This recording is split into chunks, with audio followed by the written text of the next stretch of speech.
It is now my pleasure to invite our chairperson for this session, Gianfranco Grampone, Chief Scientific Officer at Biogaia, who is connecting to us live from Stockholm. Gianfranco is a senior scientist combining a strong academic basic science background with industry experience, and his research interests include, among others, microbiome and probiotics, functional foods, prebiotics and symbiotics, and microbiome-driven products and innovation. Gianfranco, welcome, and the floor is yours. Thank you very much, Sarah.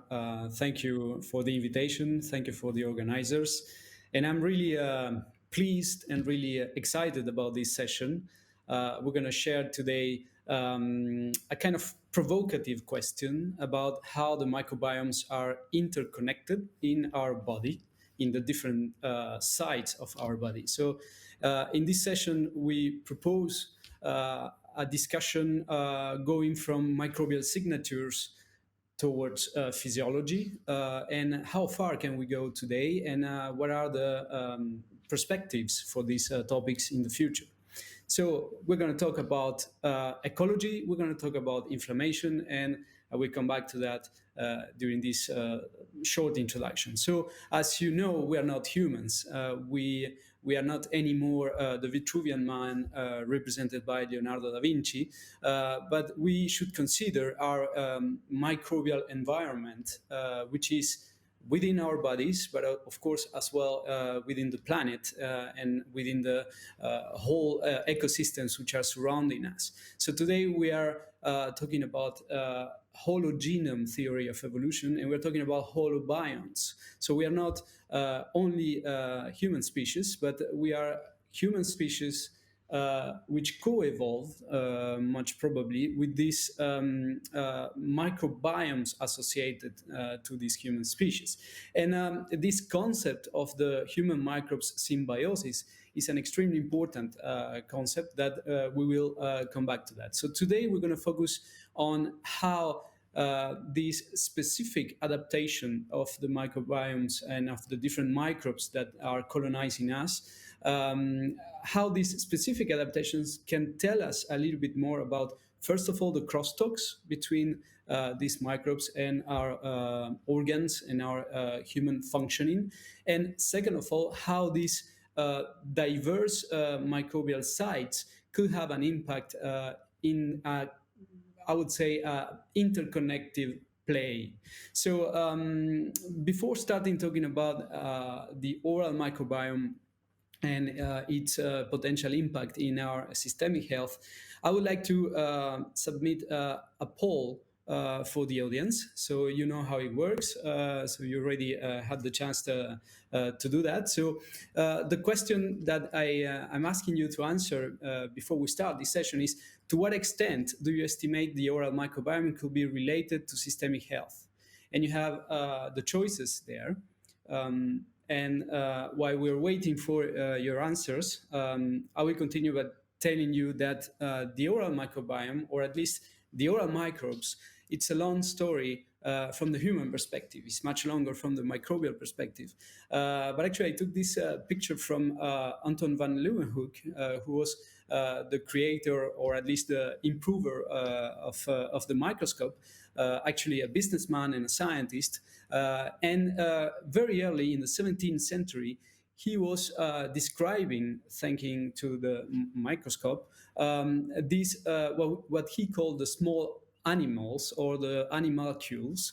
Actually, you have a drawing here, and he cited in one of his letters to the Royal Society, there are more animals living in depots accumulating on the teeth of everyone's mouth than living creatures in an entire kingdom, especially in those who never wash their teeth.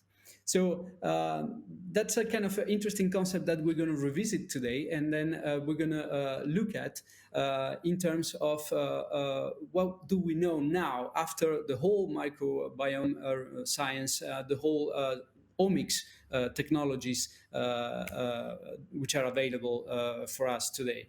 So when we talk about the oral microbiome, we talk about different sites in the oral cavity, and that's one of the main challenges here. We're not talking about only one specific microbiome, even if we call it the oral microbiome, but we're talking about specific adaptations at the level of the teeth, the palate, the tongue, and that increases complexity about the oral microbiome. So I will take a look on the results of the poll. And we have today, we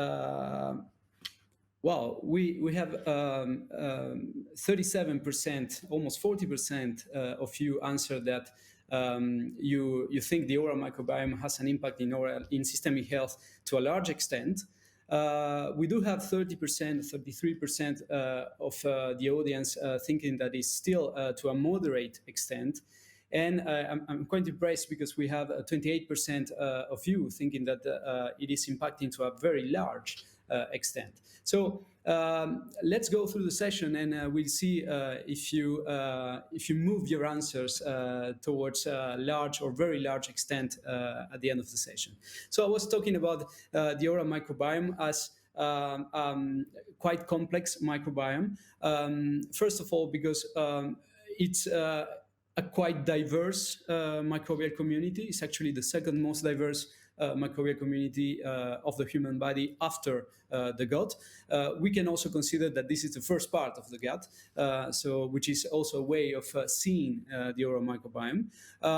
This community is exposed to the inhaled and ingested microbes as well. So it is challenged all the time by the food and by the different microbes which are arriving to this area. And today, the metagenomic analysis have described over 700 species at different level of description. Bacteria, fungi, viruses, archaebacteria, some protozoa as well. And not all of them are cultivatable, and not all of them are identified today.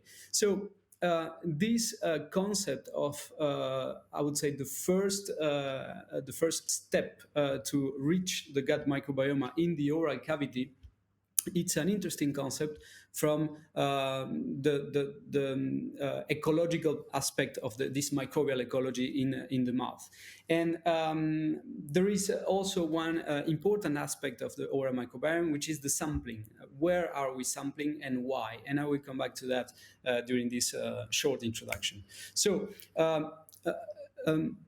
to continue on the development of the idea of these interactions between bacteria and the oral cavity, we have to consider that most of these bacteria which are present in this oral cavity develop biofilms, and the development of these biofilms, the structure and composition of these biofilms is extremely important in the plaque formation with the presence of specific bacteria, but as well in the diverse pathways of inflammation that could lead to gingivitis and periodontitis. And we're going to have a presentation discussing about the main, I would say, oral diseases. And I like to remind you that this is a global prevalence, which is extremely important. If you take periodontitis, we are talking about 10 to 15% of the worldwide population, with more than 75% affected by gingivitis. So we're talking about serious disorders, diseases, and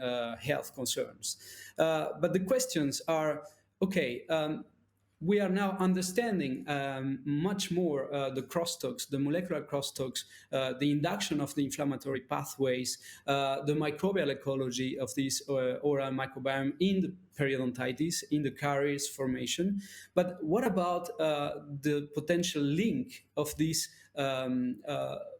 poor hygiene in the oral cavity or oral microbiome dysbiosis into other diseases, which are what we could call systemic diseases?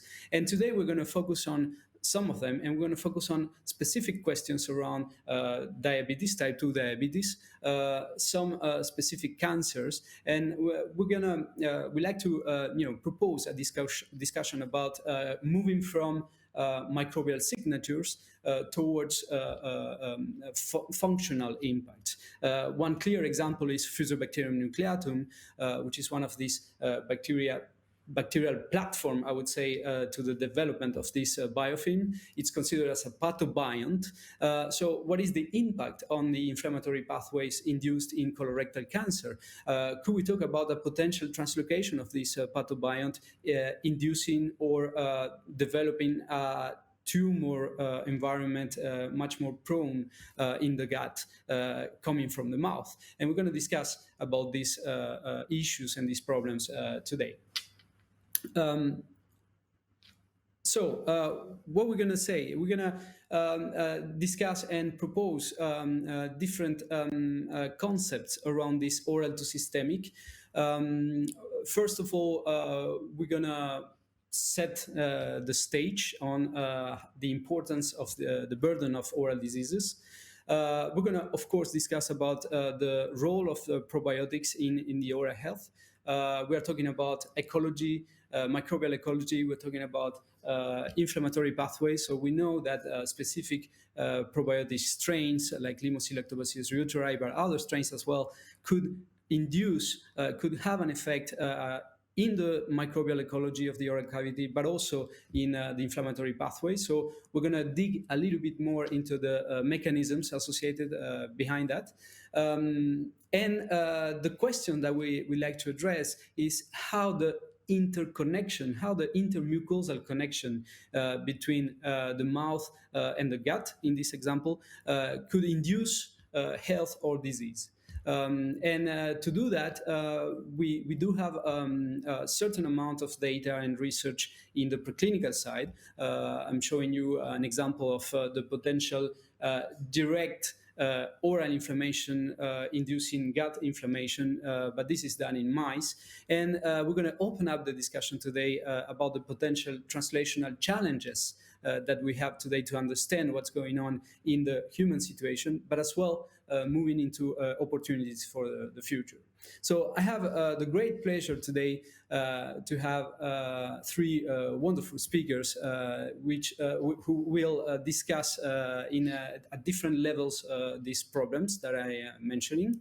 So Professor Emeritus Twedman from the University of Copenhagen, he will, as I said, set up the stage in terms of he will present us the burden of oral diseases and the importance of maintaining a balanced oral microbiome. So, Professor Twedman, the floor is yours.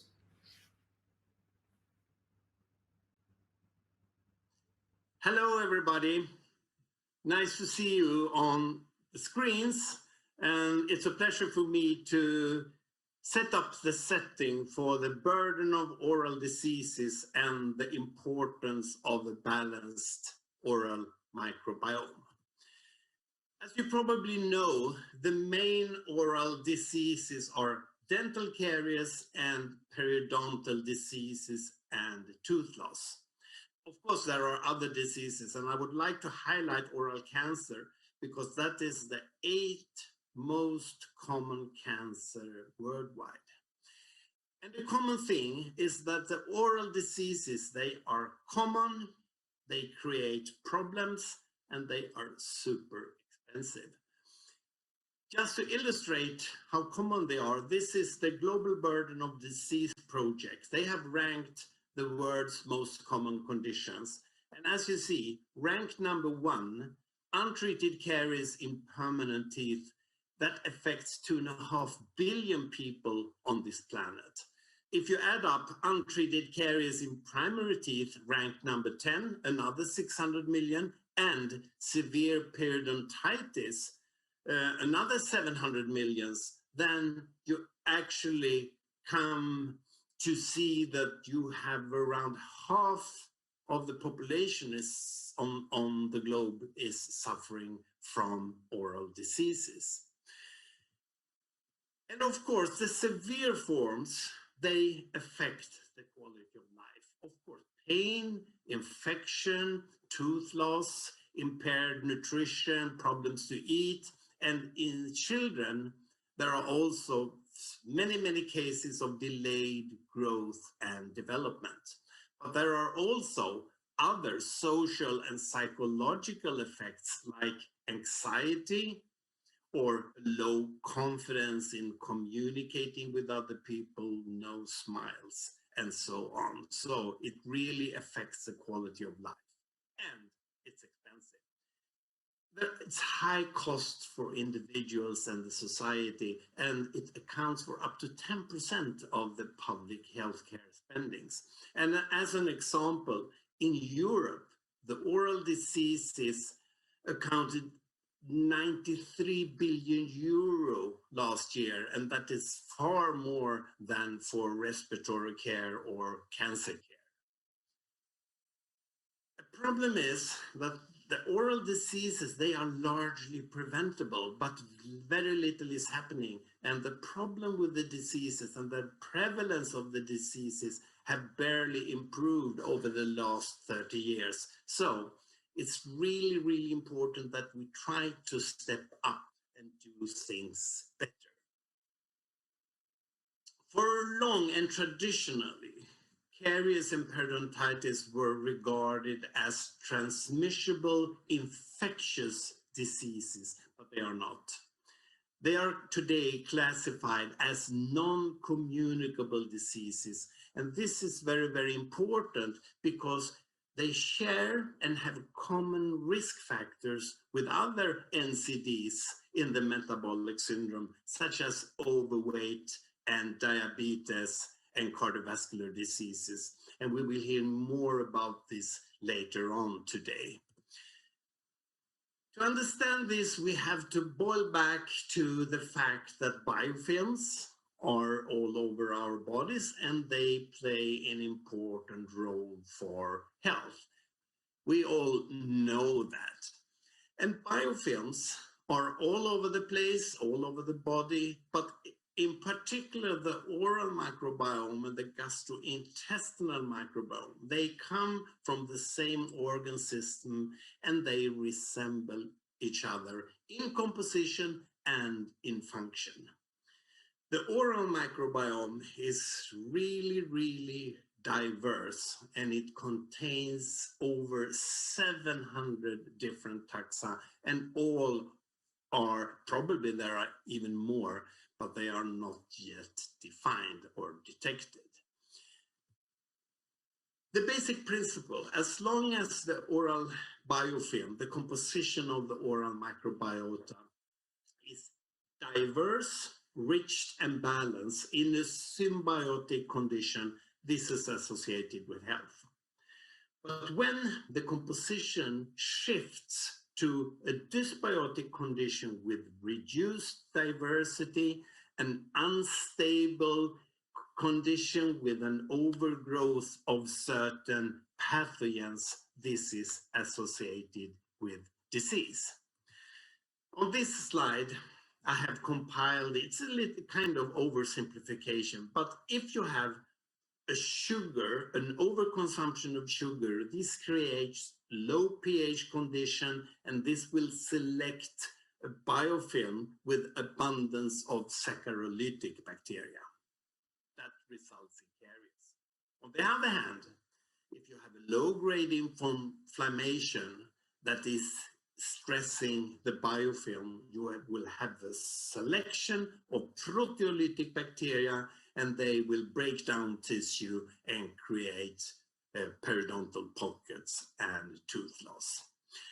So here you can see some clinical example. On the left hand, you see a biofilm. It's a lot of bacteria there, but it's healthy. It does not create any disease in the oral cavity. On the right side, you have a voluminous, sticky biofilm with an overabundance of saccharolytic bacteria resulting in gingivitis and caries. So, in this context, probiotic supplements, if added to the biofilm, may aid to restore or maintain a healthy microbiome. The composition of the oral microbiome is unique for each person, and it's determined by genetics, in particular from the mother, the age of the individual, the mode of delivery, and the preferred diet. And we think that the first 1,000 days of life are crucial because the sequence and timing of exposure to microbes dictate the composition of the oral microbiome. So after 8 hours, you have a very simple and few bacteria from the mother, but they will increase in complexity up to 2-3 years when you have an adult microbiota. And according to the famous American principle, first come, first served. This slide gives you an example on the early colonizers, gram-positive Streptococci, and they are there from the very, very beginning. When you have the first tooth coming up in the mouth, you increase the complexity with the constant colonizers, and after 1.5, 2 years, you have the late colonizers, and then comes the gram-negative types of bacteria. So you go from a very, very simple biofilm to an increased complexity. Therefore, we think that early start is smart. And the first 1,000 days of life actually provide a window of opportunity for modulating the oral microbiota through interventions such as probiotics. And to give you an example, there are several studies in which probiotics has been added to drops, milk, tablets, and served in daycare settings or kindergartens, and of course compared to placebo, with a duration between 1 and 2 years. And I would like to show you a meta-analysis of 7 of those randomized controlled trials that I have been able to identify. And as you see, there is a clear tendency of less carriers among those children that were given probiotics as supplements in the daycare settings. There are certain inconsistencies, but as you see, in 6 out of the 7 randomized clinical trials, we actually see a clear and significant effect. And that actually suggests that probiotic supplements can prevent early childhood caries. So, summing up my talk, the mantra in today's dentistry is to control the oral biofilm rather than to kill bacteria or to eradicate bacteria. We want to support a healthy microbiome. And with these words, I hand over to the next speaker, and thank you very much for your kind attention. Bye-bye. Thank you very much, Professor Twettman. So this concept of controlling instead of eradicating and understanding what is a healthy microbiome, oral microbiome, to protect us against oral diseases is extremely important. So I have the pleasure now to introduce Jacob Axelsson, research manager at BioGaia AB, based in Lund. And actually, we're going to go deeper into the mechanisms of probiotics and understanding how we can control and protect this healthy oral microbiome with using Limosilactobacillus reuteri.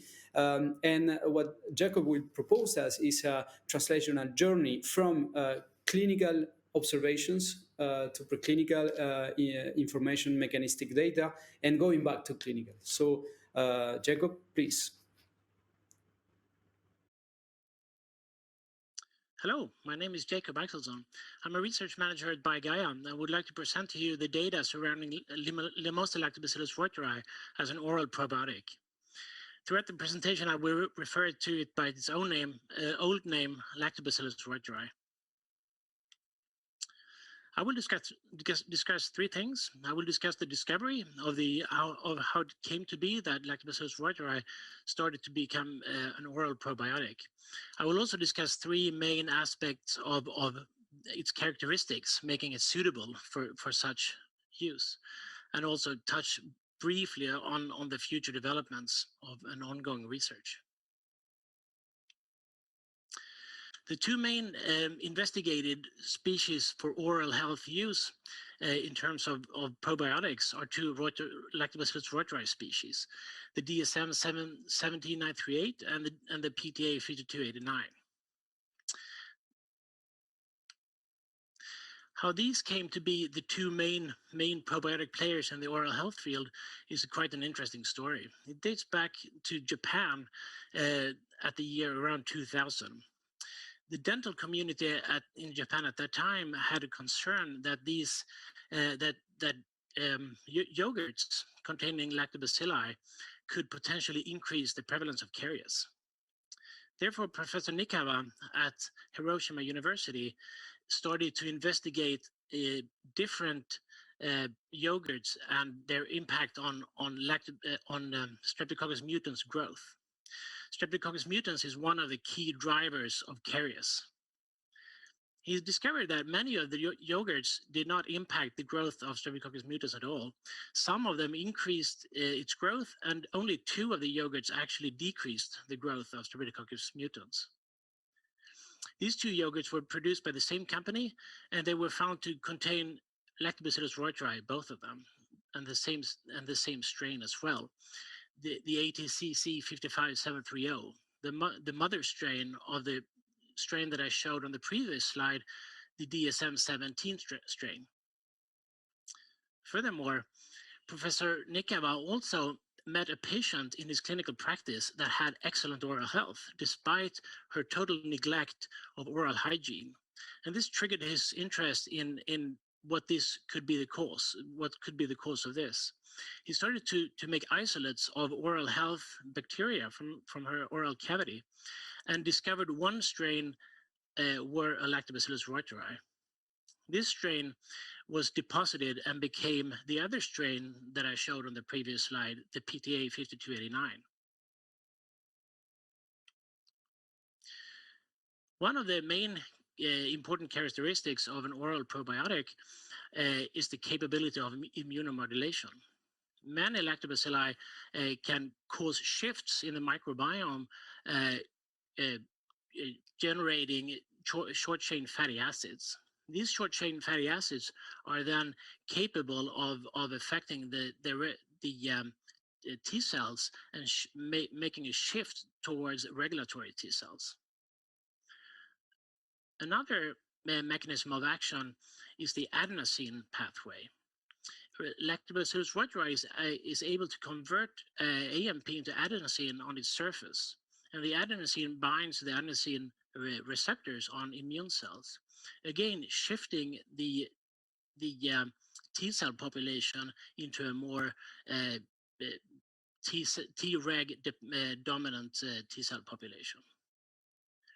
The third pathway involves histamine, and that's more counterintuitive, since histamine is usually associated with pro-inflammatory responses, such as allergic responses.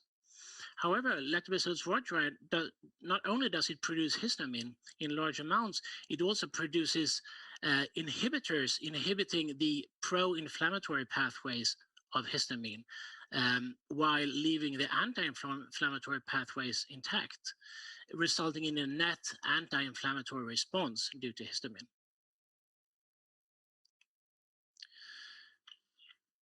The strain that was collected from the oral cavity of the Japanese woman, 5289, has potent anti-inflammatory effects, as you can see in the graph to the left, where it is capable of inhibiting TNF-alpha in vitro.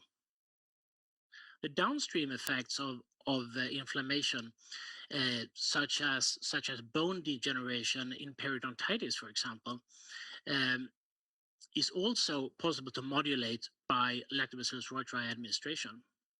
As you can see to the right, there is a figure of bone degeneration and its rescue by Lactobacillus reuteri in an experimental periodontitis model. So how about the clinical situation? Will all these preclinical data translate into clinical usefulness? In fact, yes. The combination of the two Lactobacillus reuteri strains that I mentioned have been investigated in many aspects of oral health, including gingivitis and periodontitis. Here is one of the more recently published papers on its use in gingivitis, and this was written by Professor Schlagenhauf in Würzburg, Germany. It's actually one of the more well-controlled trials that I've ever read about. And the reason for that is that they investigated the participants in the trial were crew members on a naval ship deployed at sea. And the 72 participants were divided into equal groups and were given either placebo lozenges or lozenges containing the two Lactobacillus reuteri strains for 42 days.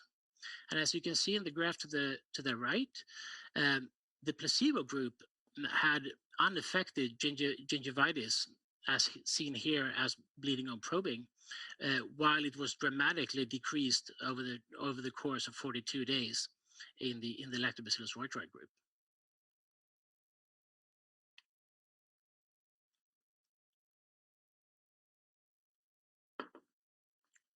Lactobacillus reuteri is also capable of inducing shifts among oral bacteria. The other strain, ATCC 55730 and DSM 17938, produce a large amount of reuterin. Reuterin is a broadly acting antimicrobial substance. As you can see to the right, in an overlay assay, oral pathogens, such as Prevotella in this case, can be inhibited in the presence of Lactobacillus reuteri. So the previous slide was an in vitro assay, and here you can see data from a clinical setting. This is a study performed in India on periodontitis patients. The main outcome of that study was the probing pocket depth, which shows how severe periodontitis is, which was reduced. Also in this trial, periodontal pathogens were measured. And as you can see, after 21 days of administration of Lactobacillus reuteri, these were dramatically reduced. So that raises the question: does Lactobacillus reuteri or reuterin induce broad-acting shifts of the oral microbiome, or does it just affect the pathogens that I mentioned previously? In this trial, this was investigated, and as you can see in the first graph, Lactobacillus reuteri does not destroy or affect the overall structure of the oral microbiome, but rather it affects certain species. As you can see to the right in this picture, the red dots, such as Fusobacterium, for example.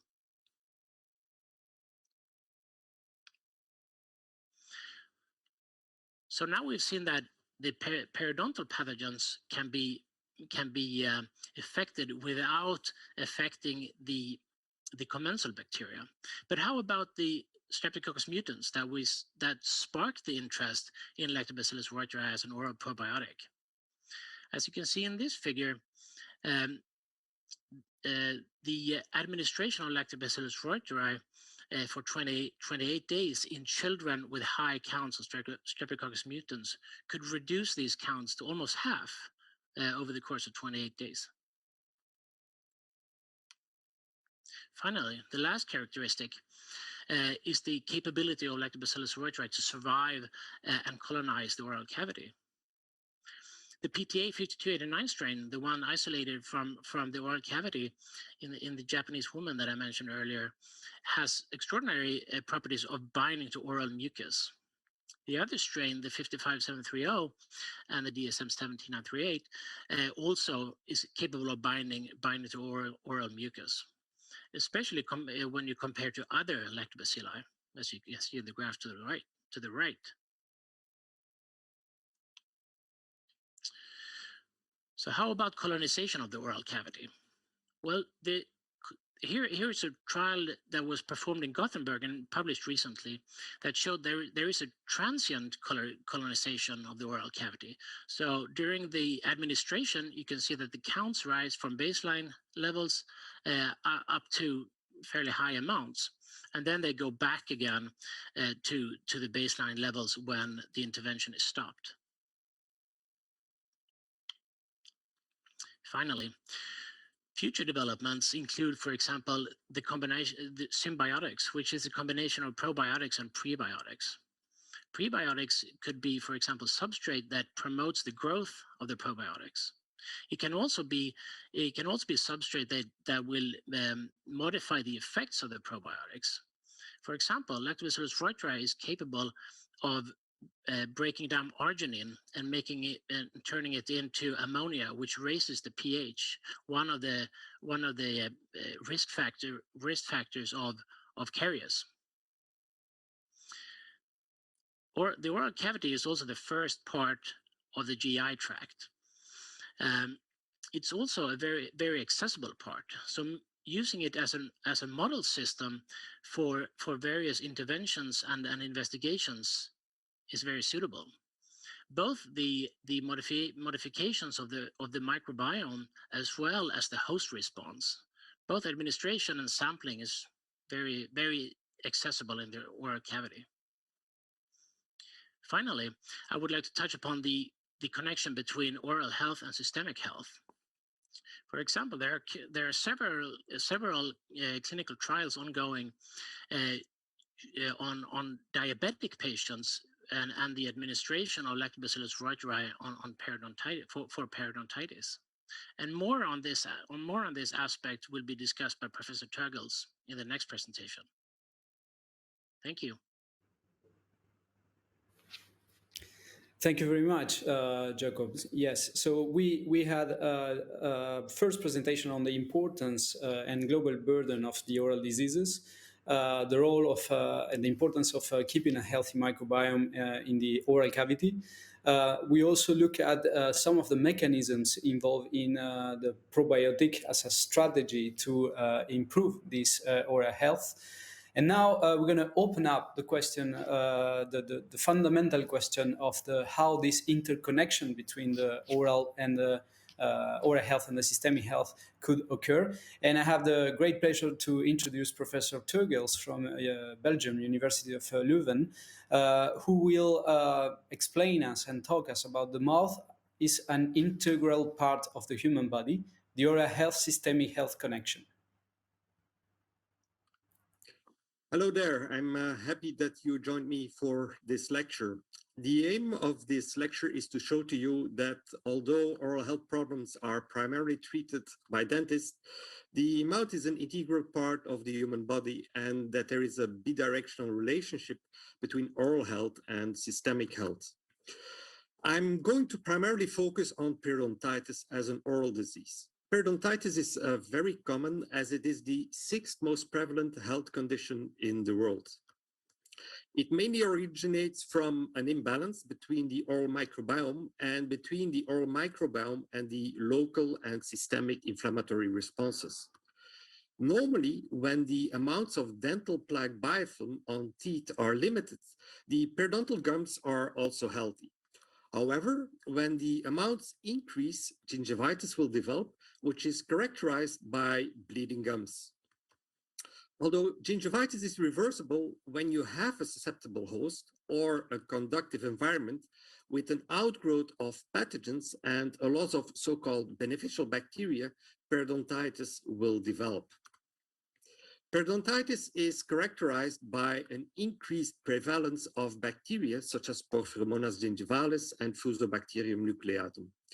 They will induce an inflammatory reaction characterized by bleeding upon probing.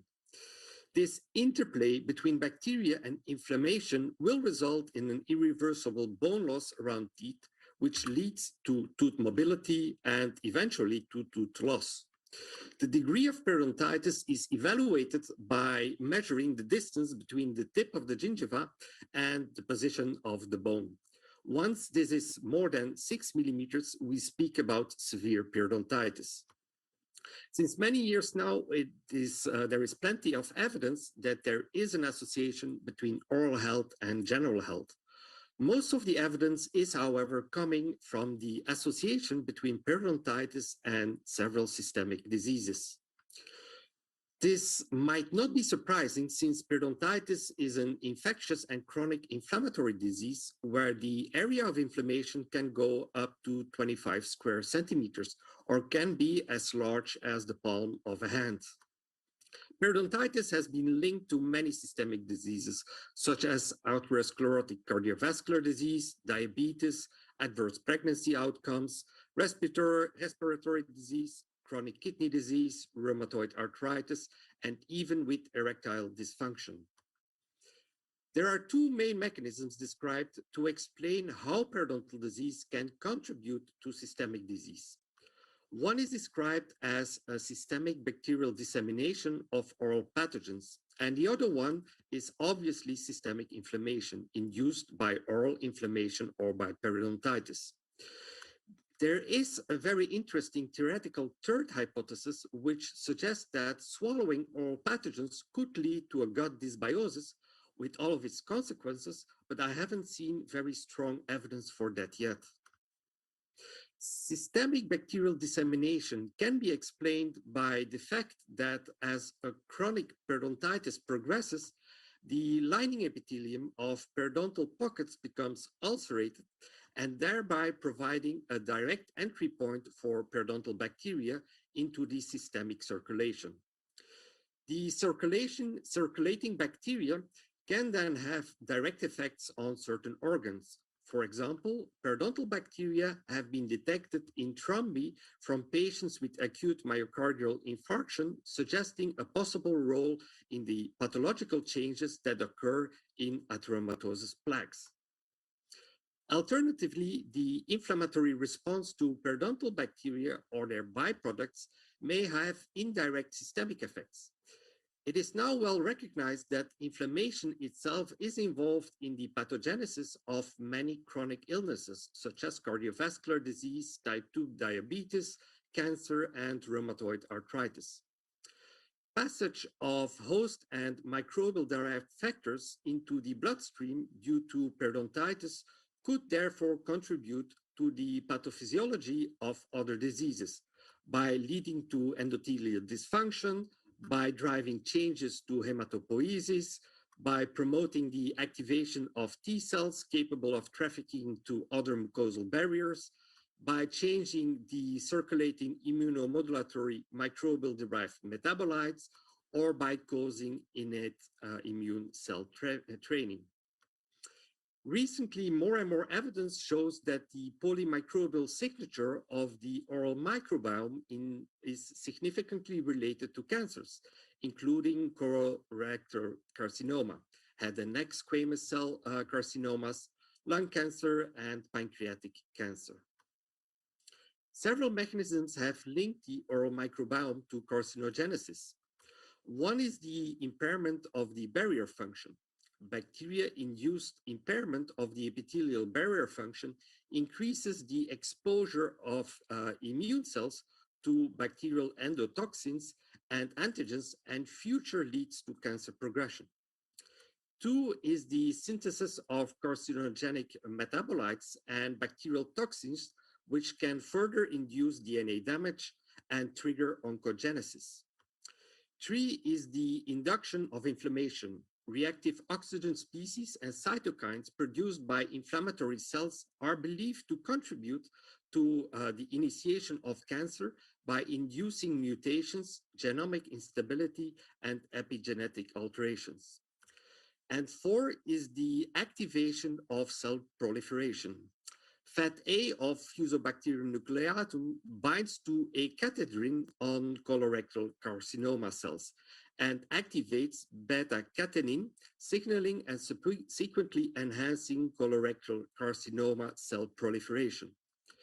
A recent study showed that Fusobacterium nucleatum reaches colon tumors primarily via the hematological route, and that bacteriocins from probiotic bacteria might inhibit the carcinogenic effect of periodontal pathogens. Chronic periodontitis therefore represents a source of chronic inflammation that may be a significant contributing factor in the pathogenesis of other inflammatory-based diseases and cancer. In this regard, the level of C-reactive protein in the blood is an accepted method of measuring systemic inflammation in individuals. There is strong evidence that CRP levels are elevated in periodontitis subjects, as you can see in this meta-analysis. Now, how do we treat periodontitis? Periodontitis is primarily treated by something which is called scaling and root planing. Basically, this is the manual removal of the oral biofilm, and this treatment is often supplemented with antibiotics and antiseptics. Additionally, the patient's oral hygiene and plaque removal needs to be improved. Such treatment results in the reduction of the probing pocket depths. However, despite all of these measures, people still leave a lot of dental plaque after brushing, and when this is combined with for example, antiseptic toothpaste, the top layer of this remaining biofilm will be dead. We recently showed in 2 different studies that this layer of dead bacteria can be used by surviving bacteria as a source of nutrients, and they will become then more aggressive or virulent. Additionally, bacteria in dental plaque can also become more tolerant towards antiseptics when they are frequently exposed to them. This is something similar to antibiotic resistance. However, we also showed that when bacteria become more tolerant towards antiseptics, as a side effect, they also become more resistant toward antibiotics. So there is something like a cross-resistance development. Finally, it should be very clear that not only general human pathogens, but also oral pathogens are becoming increasingly more resistant towards antibiotics. Additionally, the nitrate-nitrite-nitric oxide pathway is known to be important to reduce and control blood pressure. A critical step in the exogenous nitrate-nitrite-nitric oxide pathway is the reduction of nitrate to nitrite by the oral microbiota. Reduced bacterial nitrate reduction could have a negative effect on the circulating nitric oxide pool and nitric oxide-mediated vascular outcomes. It has been shown in several studies that the use of antibacterial mouthwashes blunt nitrate reduction and increase blood pressure. Therefore, we leave more and more our classical antimicrobial approaches for oral health care and go more and more into promicrobial approaches and the use of probiotics. There is evidence coming from 11 randomized controlled clinical trials that probiotics do work in the treatment of periodontitis when they are given adjunctively to scaling and root planing. However, not all of them work. With data coming from different studies, it seems that the probiotic bacteria that seem to be effective are Lactobacillus reuteri strains, Lactobacillus salivarius strains, or a combination of both, or a Bifidobacterium animalis strain. It is also clear that a combination of 3 streptococci or Lactobacillus rhamnosus are not effective in the treatment of periodontitis. Now, the main question remains, how effective are they? A few years ago, a meta-analysis was published on their effectiveness of probiotic products in the treatment of periodontitis. In the meantime, some new studies were published, so I read the meta-analysis, but I included those papers for which the data showed that they were effective. As you can see on this table, probiotics result in an additional probing pocket depth reduction of about 0.48 millimeters. In order to clarify their effectiveness, I will compare these data with the data from a meta-analysis we published some years ago. As you can see, when you compare this 0.48 millimeters, it is exactly in the same order of magnitude as what has been published for antibiotics such as azithromycin, metronidazole combined with amoxicillin, or for low-dose doxycycline. At the moment, studies have shown that certain probiotics can reduce the number of pathogens associated with gingivitis, periodontitis, tooth decay, and oral candidiasis, next to having clinical effects. Additionally, some probiotics seem to reduce radiation mucositis, pregnancy gingivitis, peri-implant diseases, and halitosis. In terms of the oral health systemic health connection, I would like to focus a bit more on diabetes. Diabetes is a very widespread disease in society since it affects about 1 person out of 11. Next to resulting in a higher risk for stroke, blindness, heart attacks, kidney failure, or amputation, it is well known that there is a bidirectional relationship between diabetes and oral health. This bidirectional relationship between, for example, periodontitis and diabetes has been known for some time. Cross-sectional studies clearly demonstrate that subjects with diabetes experience more periodontitis compared with subjects with normal glucose levels. Longitudinal studies also demonstrated that the incidence or the number of new cases of periodontitis is about 2 to 3-fold higher in individuals with type 2 diabetes compared with those individuals with normal glucose levels.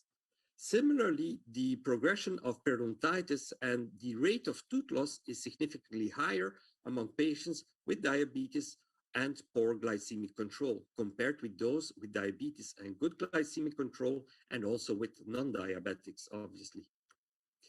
However, the effects of periodontal disease on glycemic control and on the incidence of diabetes mellitus and diabetic complications, so basically the other way around, is attracting more and more attention these days.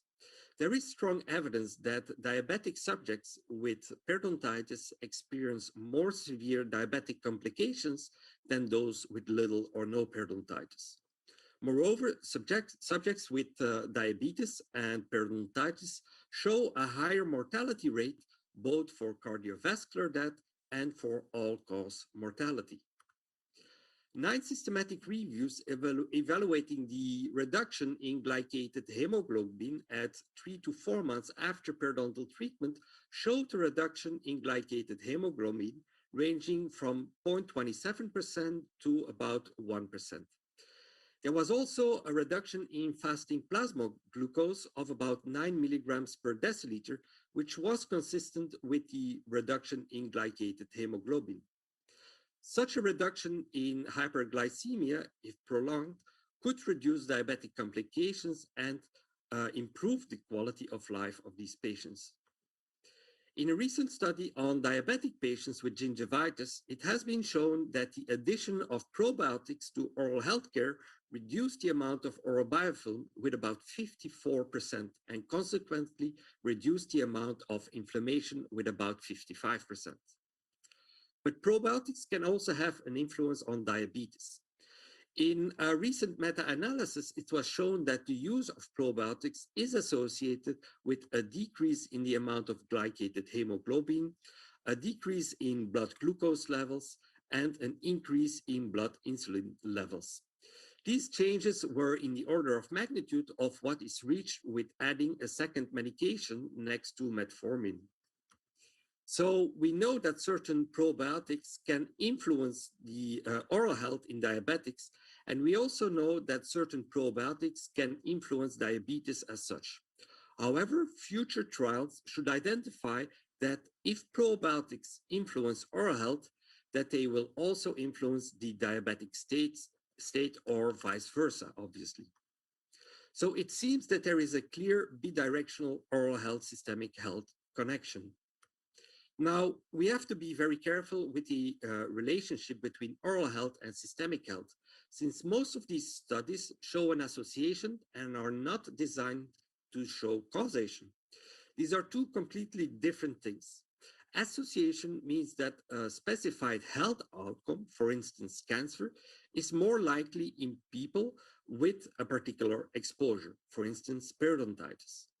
Causation, on the other hand, means that the exposure, for instance, periodontitis, produces the effect, for instance, cancer. So two variables may be associated without a causal relationship.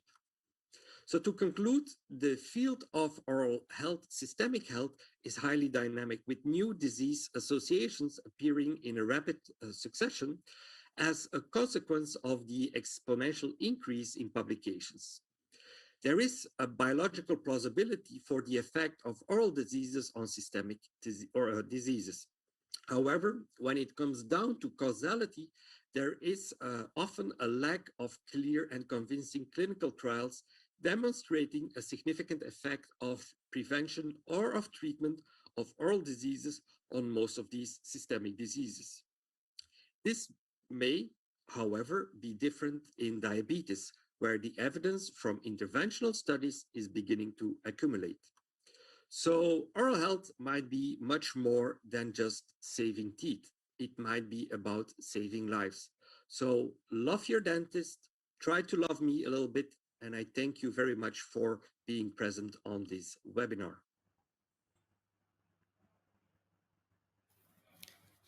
Thank you. Thank you very much, Professor Tugels. I'm pretty sure that a lot of us will love you more after this talk. So we have a lot of questions, so thank you very much for the questions. So I will start. So we have very different questions in very different aspects. So I will drive you through the questions. So the first one that we had from Isabella Dantas is, what can we do to modulate the oral microbiome to improve oral and general health? So you went through some of the strategies. Could you wrap up that, Professor Twetman?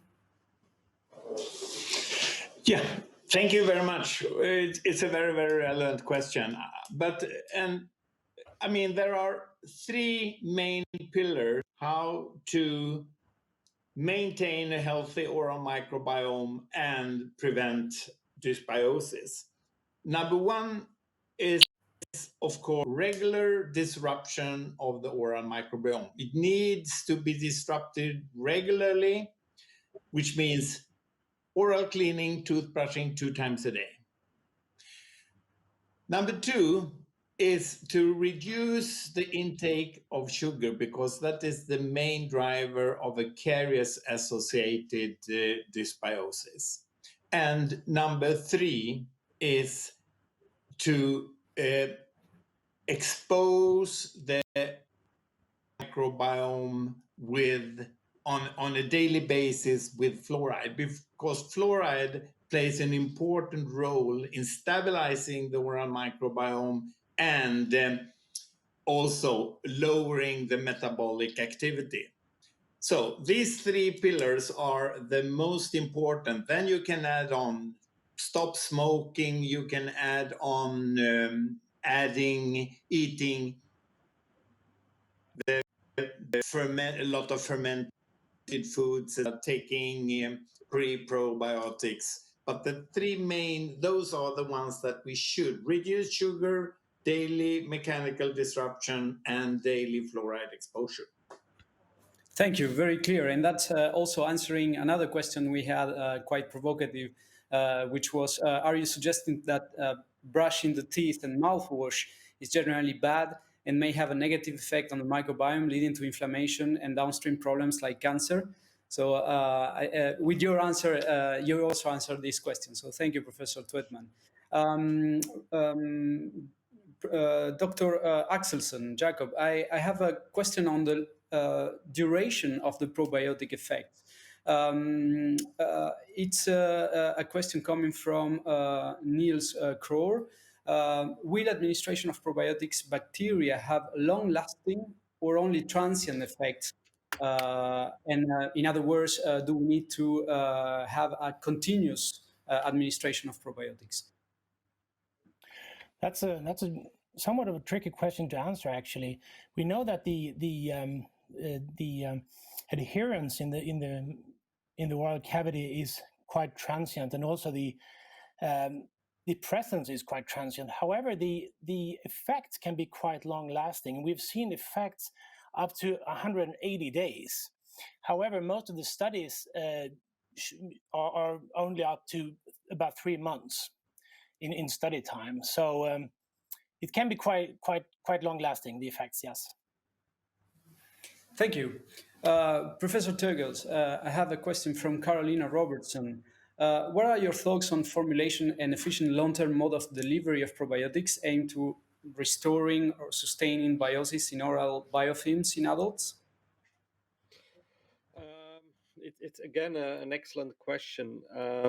I think improving the contact time within the oral cavity would, for sure, for me at least, increase the effectiveness of probiotics. But everything depends on how they work. There is a lot of discussion going on these days on whether the effect on oral health is actually a local effect or a systemic effect.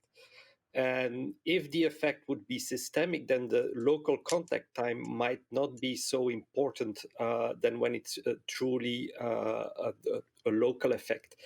And we see this, I'm not speaking about tooth decay now, but I'm speaking about periodontal disease.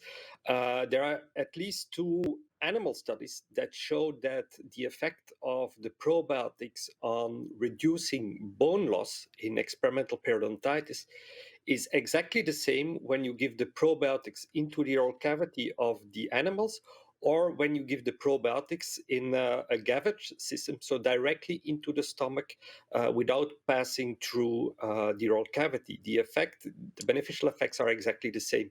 So this means, at least for periodontal disease, the effect is also systemic, and therefore contact time in the oral cavity might not be so important. Thank you. So we have another question, which is very clinically driven or clinical practice driven question from Adam Amara. Is there any oral microbiome-based treatment approved by the EMA or the FDA? And this is for both of you, Professor Twedman and Professor Turgels. I have no clue. Same from your side, yeah. Professor Twedman? Okay, yeah. So there's no... It can be, but I just do not know. I don't know either. Okay, thank you. We have another question on the... Jacob mentioned the synergistic effect of symbiotics, potential synergies with prebiotics and probiotics. So there is a question about... let me just find it here. Yes, so it's from Alan Connolly. Nice presentation, Jacob. Have any studies looked at the potential synergistic effect of L-reuteri with peptides, specifically casein phosphopeptides for preventing periodontitis? And we can extend also the question to Professor Turgels and Professor Twedman. Actually, I don't know the answer to this question. So is the question about the proteolytic activity of the bacteria? It's a synergistic effect, so I guess the proteolytic activity could be included as well. Yeah. Actually, I don't know. I'm not aware of any such studies combining these 2 approaches. Any comments on the clinical side? Yeah, in terms of reuteri and symbiotics, I know that reuteri uses glycerol to produce reuterin, and there is starting to get interest in increasing the glycerol amounts in the oral cavity in order to increase their reuterin production and increase their antimicrobial action.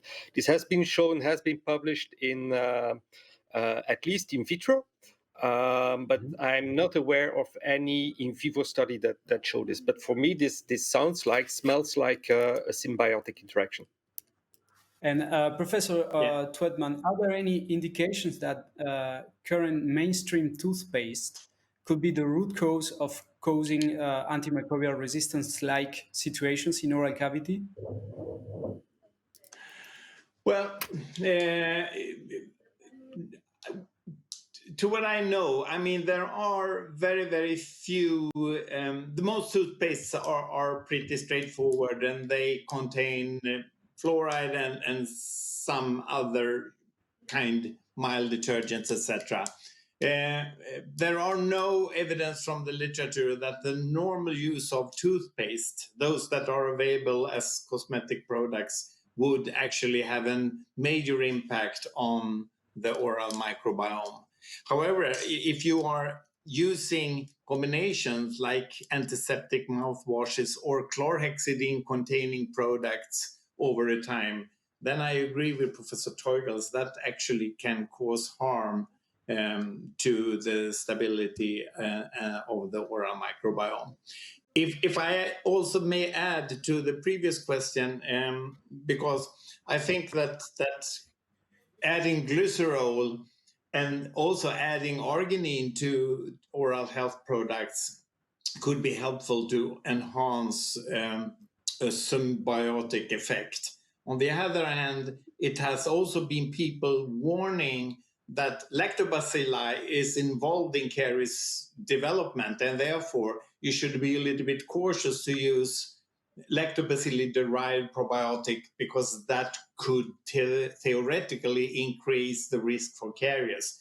But there are no such results available. So we have done a few studies, but we have not seen that the addition of probiotic lactobacilli would enhance caries or increase caries risk. And continuing on this question, another question for Jacob is the specific strain of L. reuteri matters? Wondering if there's a variety of response depending on the subspecies level differences. Right. So it depends on the strains very much. What kind of responses that you will get. So certain subspecies or strains will for example, that Professor Teugels mentioned, produce Reuterin, while others do not do that, even within the same species. And the other way around, certain of the subspecies will, for example, like Professor Tredman mentioned, break down arginine in order to raise pH levels, and while others will not do that. So yes. Thank you. Thank you for the answer. So we still have 2 minutes to go. I will ask you very shortly, what are your final thoughts regarding these interconnected microbiomes and how important could be the use of probiotics?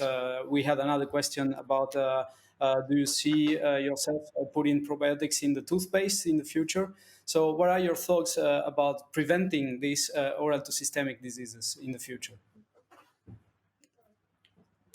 Professor Teugels.